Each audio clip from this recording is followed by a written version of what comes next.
يا مساء الخير. كلنا بنشتكي لما بننسى المناديل في الهدوم، ولا الولاد ينسوا مناديلهم في الهدوم وطبعا بتبوظ والدنيا بتبقى اخر شلفطة، خصوصا الوان الغامقة وهدوم الخروج.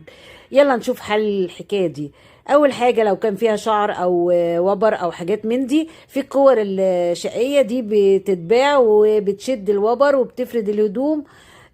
وكمان بتشيل اكبر كميه، طبعا مش كله، ساعات تطلع حاجات بسيطه. الحل بتاعي بقى السحري اللي هو للمناديل بقى، هاتي كوره كبيره من الالومنيوم زي ما انا بعملها كده، وحطيها مع الغسيل. مش هتصدقي النتيجة لما البنطلون يطلع او الهدوم تطلع من الغسالة. تعالوا نشوف كده مع بعض اهو. انا حطيته على الترابيزة عشان تقدروا تشوفوه.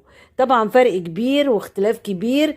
ويلا كده جربي طريقتي، انا حبيت اشارككم الطريقة لان انا لقيتها فعلا منقذة. ويلا مع فيديو جديد.